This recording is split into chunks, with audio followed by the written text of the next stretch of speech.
Bonjour mes chéris, ici Amy. Comment allez-vous? Ravie de vous revoir et bienvenue. Aujourd'hui, nous cuisinons des dindes. Je cuisine 2 dindes. En fait, l'une est déjà pré-cuite, donc techniquement je vais juste la réchauffer, et la seconde, je vais la cuisiner à partir de zéro. Comme ça, nous pourrons comparer si une dinde Popeyes à 60$ est meilleure, moins bonne ou pareille qu'une dinde maison à 8$, faite maison et marinée par mes soins, que j'ai acheté au supermarché. L'an dernier, si vous étiez là, vous avez peut-être vu mon épisode où j'achetais la dinde de Popeyes. Donc, Popeyes est une chaîne de restauration spécialisée dans le poulet frit que vous pouvez trouver ici aux États-Unis, probablement aussi à l'international, mais il se concentre principalement sur le poulet frit. Mais autour de Thanksgiving, ici aux États-Unis, vous pouvez acheter une dinde déjà cuite. Pour mon avis complet, regardez la vidéo via le lien ci-dessous. Mais cela coûte 60$, donc cette vidéo portait sur la question de savoir si cela en valait la peine ou non. Cette année, je vais comparer cette dinde à une autre que j'assaisonnerai, saumurerai et cuisinerai moi-même par curiosité. Comme ça, je pourrai avoir un peu plus de références pour savoir à quel point la dinde de Popeyes est bonne. Nous allons donc cuisiner beaucoup aujourd'hui, alors allons-y et commençons. Voici la dinde de Popeyes. Si vous l'achetez et la récupérez vous-même, elle coûte 60$. Si vous l'achetez avec livraison à domicile, cela coûte environ 100$, livraison incluse. Elle est pré-cuite mais complètement congelée, donc avant de vouloir la servir, vous devez la laisser décongeler dans votre réfrigérateur. Comme c'est une dinde, elle prendra beaucoup de place, donc organisez-vous en conséquence. Je pense que le plus gros défi avec la dinde, pour moi, c'est vraiment de planifier pour quelque chose d'aussi gros, la cuisiner, la préparer, c'est vraiment quelque chose d'important. Et pour des raisons de sécurité alimentaire, vous ne voulez surtout pas laisser cela dehors à température ambiante. C'est particulièrement vrai pour la dinde crue. Pour éviter de rendre les gens malades et toute contamination croisée, il est essentiel de décongeler au réfrigérateur. Voici donc la dinde Popeyes, style Cajun. Alors, quels sont les avantages d'acheter une dinde chez Popeyes? Premièrement, elle est déjà pré-cuite, mais vous devez quand même la faire cuire au four et d'après mon expérience, cela prend encore pas mal de temps. Mais elle est déjà assaisonnée, elle est déjà cuite et cela vous enlève une partie du stress de toute l'organisation. Assaisonnée par Popeyes, elle sera donc très savoureuse. C'est le même prix que l'an dernier, 60$, car je l'ai prise en personne. Cette année, ils m'ont donné de vraies instructions. La dernière fois, j'ai dû les chercher en ligne, mais cette année, ils m'ont donné une feuille de papier qui m'explique quoi faire. Grâce à des consignes de sécurité alimentaire, ils te proposent diverses méthodes pour décongeler la volaille. Ce que je vais faire, c'est utiliser ce que j'ai utilisé l'année dernière et placer ça dans mon four ici. Et en fait, ça rentre. Mon petit four peut contenir une dinde entière. C'est assez incroyable. Donc j'ai mon plat à rôtir ici. Comme je n'ai pas de plat à rôtir rond, je vais en improviser un avec de l'huile. Donc, faites un serpent et faites une sorte d'anneau ou de lit pour ça, juste pour le maintenir. Au-dessus du fond. Et prenons un bol. Je vais m'occuper de vider le liquide, donc je vais couper le plastique et en extraire le jus du mieux que je peux. Oh, c'est emballé dans 2 sacs. C'est sympa de devoir traverser tout ce plastique. Et vider le liquide.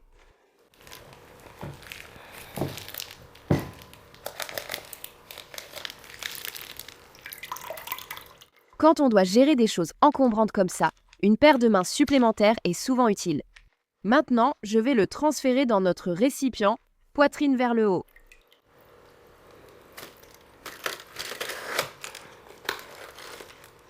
Et il rentre, heureusement, dit-elle.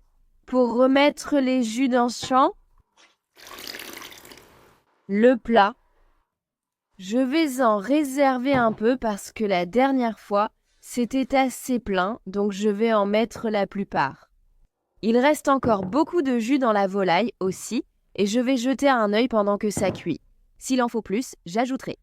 Avant d'enfourner, je vais insérer un thermomètre sonde dans la partie la plus épaisse du blanc de dinde.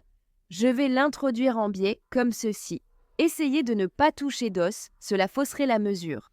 On veut vraiment que la sonde soit dans la partie la plus profonde de la dinde. Maintenant, on peut régler la température souhaitée, dans ce cas-ci, c'est 150 degrés. C'est une dinde pré-cuite, donc l'alarme se déclenchera une fois que la température sera atteinte.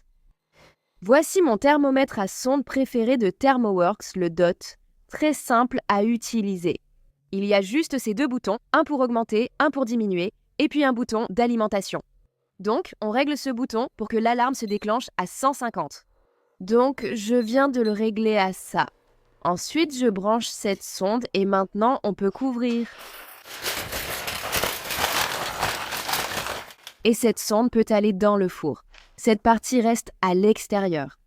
Et ce que j'adore, c'est que tu n'as pas besoin de vérifier sans cesse la dinde, d'interrompre ce que tu fais. Inutile de régler la température du four. La sonde t'indiquera quand c'est prêt. Donc là, il fait 39 degrés, c'est très froid. Laisse-moi mettre ça dans le four, c'est très lourd, et ajouter notre sonde, et c'est tout. On va juste le régler et l'oublier. Comme le disait le grand Ron Popeye, on va laisser cuire à 350 jusqu'à ce que la température interne atteigne 150. Super facile. Et c'est un autre avantage d'une dinde pré-cuite. Tu n'as pas à t'inquiéter de l'arroser ou de l'assaisonner, tu la mets juste au four et c'est tout. Très bien mes chéris, maintenant on passe à la dinde numéro 2, qui est notre dinde fraîche congelée, que nous allons préparer à partir de zéro. J'ai payé 59 centimes la livre, ce qui m'a coûté 7,49 $. Quelle affaire, 12 livres 69. Donc, c'est une dinde plutôt petite, mais après tout, nous ne sommes qu'une famille de 4 personnes, donc ça fait largement assez de dinde pour nous. Je suis convaincue que le poulet rôti à la broche est si savoureux. Ce que vous pouvez acheter au supermarché ou chez Costco, c'est parce qu'ils font saumurer les poulets, ils les injectent avec une solution de sucre, de sel et d'autres ingrédients, ce qui permet au poulet de rester vraiment très juteux, tendre et savoureux. Alors, j'ai décidé pour cette dinde de la saumurer. Je n'ai jamais saumuré de dinde auparavant. J'ai déjà cuisiné quelques dindes dans ma vie, mais je n'ai jamais eu assez d'organisation pour utiliser la technique de la saumure. Mais cette année, cela va changer. Le processus de saumure est très simple. Il suffit juste d'un peu de planification, de prévoir à l'avance, donc il faut s'organiser en conséquence pour que ça fonctionne. Je suis le roi de tous les tutoriels de cuisine, et encore une fois, c'est Alton Brown. Je me souviens avoir vu son émission Good Eats, dont j'étais une grande fan il y a très longtemps, surtout l'épisode sur la cuisson de la dinde. Si vous n'avez pas vu les épisodes classiques de Good Eats, ils valent vraiment le coup d'œil. Donc, nous allons rendre hommage à Alton Brown en faisant saumurer une dinde et en la cuisinant entièrement à la façon Brown. Alors commençons. D'abord, il vous faut une dinde, et comme pour la dinde de Popeyes, nous devons la décongeler. L'étape suivante est la saumure, donc nous allons préparer une solution de sel et de sucre et y faire tremper la dinde crue. Cela demande aussi du temps, donc il vaut mieux faire cela la veille du jour où vous allez cuire la dinde. Donc, hier soir, j'ai préparé ma saumure, qui est un mélange de bouillon de légumes. J'en ai acheté 1 gallon. Mettez-le dans une grande marmite avec une tasse de sel cacheur, une demi-tasse de cassonade, quelques grains de poivre et quelques baies de piment de la Jamaïque. Ce que j'ai trouvé très intéressant. Et vous allez porter tout ça à ébullition. Cela va éliminer tous les agents pathogènes et aidera aussi à dissoudre le sucre et le sel. Ensuite, il faut refroidir la saumure. La saumure doit être froide. Laissez-la revenir à température ambiante, puis placez-la au réfrigérateur. Et ensuite, vous allez avoir besoin d'un seau, un seau de 20 litres. Vous allez verser votre saumure bien froide dans votre seau. Ensuite, ajoutez votre dinde, dont vous avez retiré tous les abats et le cou. Placez la dinde dans la saumure. Ensuite, nous allons ajouter 1 gallon supplémentaire de glace et d'eau, beaucoup de glace. Nous voulons que ce soit bien froid. Si la dinde n'est pas totalement immergée, laissez-la. Nous mettrons ensuite le couvercle et placerons cette préparation au frais. Heureusement, je vis dans une région plus fraîche du pays. Je vis dans le nord-est et j'ai un garage. Les températures la nuit étaient d'environ 34 degrés, parfaites, juste au-dessus du gel, comme dans mon réfrigérateur. Donc, j'ai mis le couvercle, je l'ai placé dans mon réfrigérateur et c'est là qu'il est y resté pendant les 8 dernières heures. Donc, vous pouvez saumurer la dinde pendant 8 à 16 heures. Voilà où nous en sommes. Donc, toute cette solution de sel et de sucre a pénétré dans notre dinde. Cela va donner beaucoup de saveur, hydrater la viande et garder notre dinde tendre et juteuse. C'est la raison pour laquelle nous faisons cette étape de saumure, pour rendre la viande savoureuse et juteuse. Parce que c'est l'un des problèmes que j'ai avec la dinde, en particulier avec le blanc de dinde, c'est qu'il a tendance à se dessécher, surtout quand on essaie aussi de cuire les cuisses de dinde, qui prennent généralement plus de temps. Et quand les cuisses sont enfin cuites, le blanc peut être sec. C'est là que la saumure entre en jeu, et c'est ce qui va permettre de garder la viande hydratée, j'espère, moelleuse et savoureuse. C'est l'intérêt de l'expérience, non? D'accord, ici. C'est ma dinde. Tu vois, il reste de la glace qui flotte, c'est super. Ça prouve qu'elle est bien froide. Je vais en fait reposer ça par terre pour m'aider à sortir la dinde. Donc maintenant, je vais attraper la dinde. Et j'ai gardé le crochet en plastique dessus, justement pour cette raison, afin de pouvoir la sortir facilement de la saumure. Voilà la dinde, là. Maintenant, nous allons bien rincer la volaille pour enlever l'excès de sel et jeter la saumure. Elle a servi à ce qu'elle devait, alors laissez-moi aller rincer tout ça et nous reviendrons. Maintenant, nous voulons éponger la dinde pour la sécher, car cela va l'aider à dorer au four et j'ai choisi de ne pas la farcir. Donc, la technique de base d'Alton consiste à mettre la dinde dans un four très chaud à 500 degrés pour qu'elle devienne bien dorée et appétissante. Ensuite, baissez la température à 350 degrés et poursuivez la cuisson jusqu'à ce que la dinde soit cuite.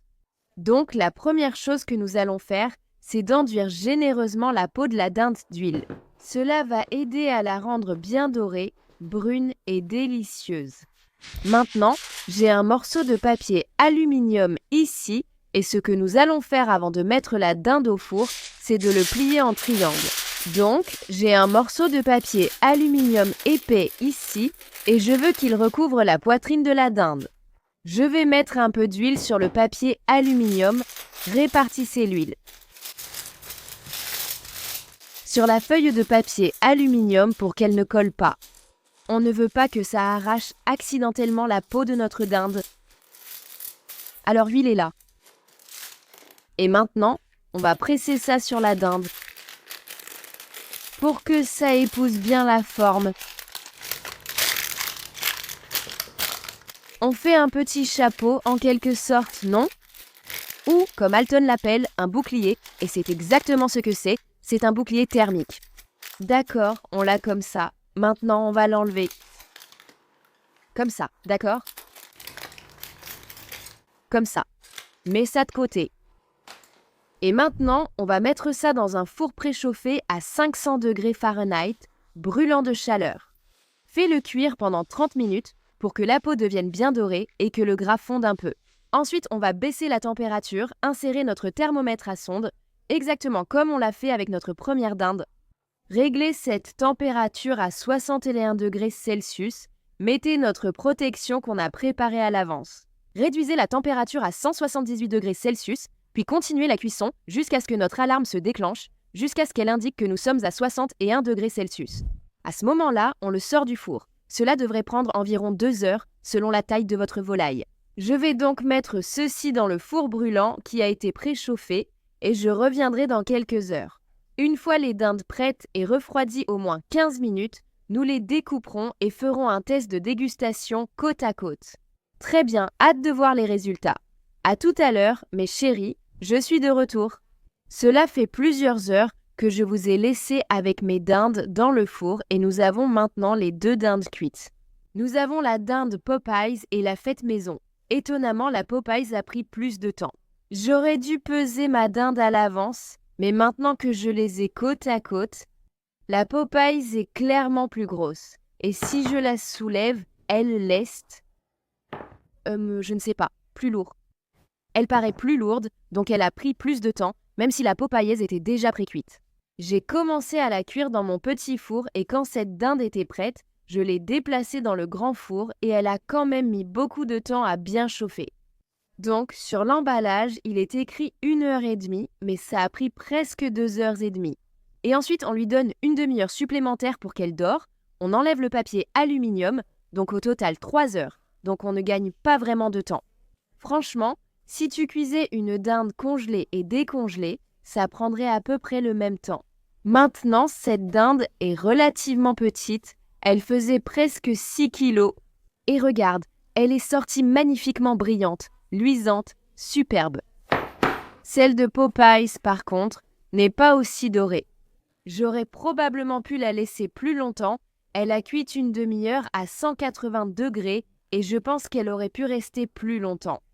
Juste pour rendre la peau un peu plus croustillante, l'assaisonnement cajun à l'extérieur est un peu tacheté, ça ne la rend pas très appétissante. Et il y avait, vous savez, quelques imperfections qui ne la rendent pas aussi parfaite esthétiquement. Vous savez, là sur la cuisse, mais ça sent très bon. Et je suis impatiente de leur faire goûter. Alors, commençons par découper la dinde maison marinée. Nous allons commencer par la viande blanche, puisqu'elle est juste ici. D'accord, j'ai quelques morceaux de blanc de dinde et maintenant, prenons un peu de la cuisse ici qui est ma préférée. Je dois dire que la peau a vraiment l'air meilleure que celle de Popeyes. Mais encore une fois, chez Popeyes, la dinde était pré-cuite, mise en sachet, puis congelée. Donc il y a ça. Je venais juste de dire à mon plus jeune enfant, qui est rentré de l'école et me demandait ce que je faisais. Et j'ai dit que je comparais Popeyes avec une dinde faite maison et je lui expliquais le détail du prix. Donc la dinde elle-même coûtait 8 $. Ensuite, j'ai acheté du bouillon de légumes pour faire mariner la dinde. Ça coûte en fait plus cher que la dinde. J'ai acheté un gallon de bouillon de légumes pour environ 10 $, donc ça coûte plus cher que la dinde. Mais au total, j'estimerais que ça coûte moins de 20 $. Et c'est une dinde de plus petite taille, certes, mais quand même, donc nous avons de la viande de poitrine et de la viande de cuisse. Essayons d'abord la poitrine de dinde, parce que c'est ce qui m'intrigue le plus, avec la peau. Bon appétit!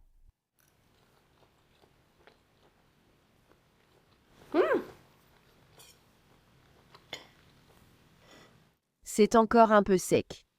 Je veux dire, comparé à un blanc de poulet, c'est un peu plus sec. Mais plus juteux que d'autres dindes que j'ai cuisinées moi-même sans les faire saumurer et savoureux.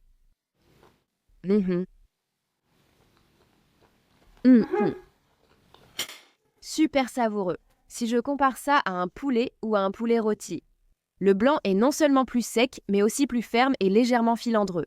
C'est un oiseau plus gros, mais il est super savoureux, il est très bien assaisonné, ce que j'apprécie. Je m'attends à ce que le blanc soit un peu sec parce que c'est de la dinde, il n'y a pas beaucoup de gras. Maïs, très savoureux. En assaisonnement, je pense même qu'il n'a pas besoin de sauce. Je pense que la sauce sert à humidifier. Elle est aussi excellente avec la purée de pommes de terre. Mais en ce qui concerne le niveau d'assaisonnement, c'est parfaitement assaisonné. Il n'a pas besoin de plus de sel ni forcément de sauce. Pour moi, la sauce concerne surtout la texture. Un peu sec. Je pense que c'est parce que la viande de la cuisse demande plus de temps. Au début, j'avais placé mon thermomètre dans la partie la plus épaisse du blanc et il a rapidement affiché 161. Ensuite, j'ai vérifié la température de la viande de ma cuisse et elle n'était pas à 161. J'ai donc replacé la sonde dans la cuisse et je l'ai fait cuire encore, probablement au moins une demi-heure, jusqu'à ce que ça affiche aussi 161. Donc, vous pouvez imaginer que la viande de la poitrine a dû dépasser 161 et donc elle est plus sèche. D'accord, essayons la viande de la cuisse, qui est ma préférée. Parfait. La cuisse est simplement plus savoureuse. À mon avis, elle a plus de goût de dinde, elle est plus tendre, plus juteuse et tout simplement délicieuse. Et la technique de saumurage est une vraie réussite pour moi. C'est très savoureux, il y a du sel, il y a de la saveur, ce n'est pas du tout fade. Dinde bouillie. D'accord, essayons la peau.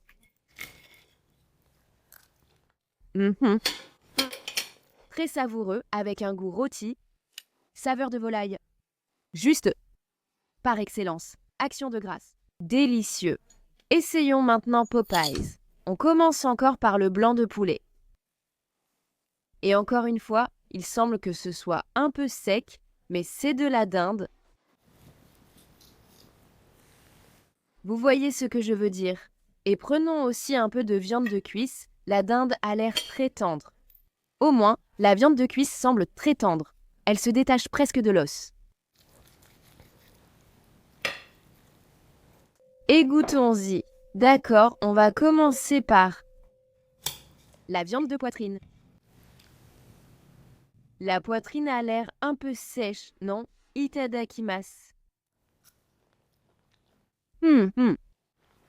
En fait,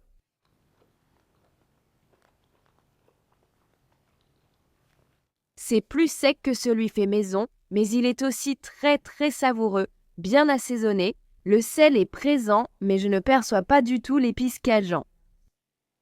Laisse-moi goûter un peu de la peau.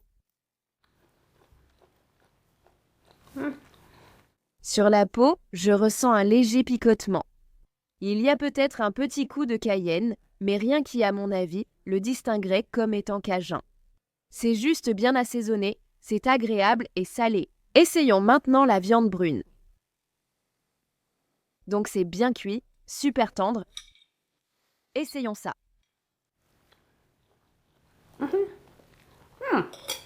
Là aussi, il y a beaucoup de sel qui a pénétré dans la viande. Ça le rend très savoureux et très tendre, mais encore une fois, c'est un peu sec si on le compare à celui fait maison. Si on les met côte à côte, on voit vraiment la différence.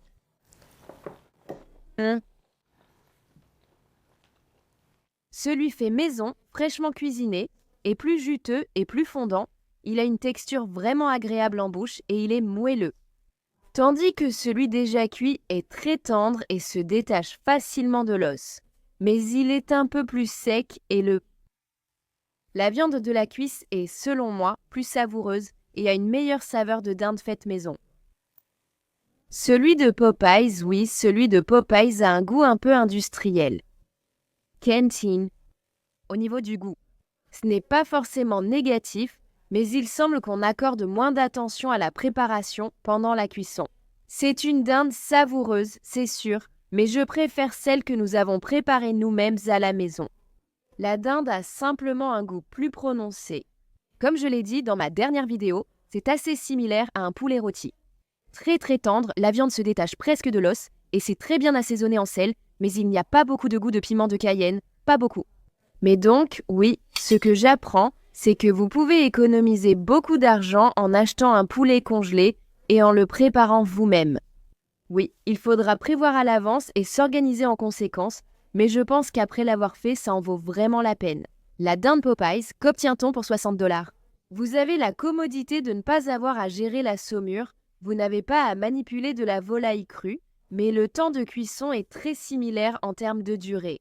Il faudra quand même environ 3 heures, 3 heures et demie pour réchauffer toute la dinde. Celle-ci est aussi plus grosse que celle-là. Je dirais que celle-ci pèse entre 6 et 7 kg, l'autre environ 5 kg et demi. Donc celle-ci pourra facilement nourrir, je dirais, 10 personnes généreusement. Mais après les avoir goûtées côte à côte, je ne dirais pas que celle de Popeyes est supérieure à celle faite maison en termes de saveur. Je suis tellement contente d'avoir tenté l'expérience et maintenant j'ai beaucoup de dinde. Merci beaucoup d'avoir regardé mes chéris et joyeux Thanksgiving si vous le fêtez. Merci à tous, merci d'avoir regardé, j'espère que ça vous a plu et que vous avez appris quelque chose. Veuillez partager cette vidéo avec vos amis, suivez-moi sur les réseaux sociaux, aimez cette vidéo, abonnez-vous et je vous retrouve dans la prochaine. À bientôt, prends soin de toi, au revoir.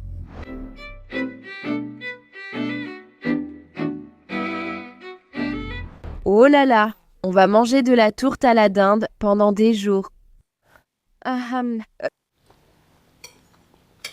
Des jours.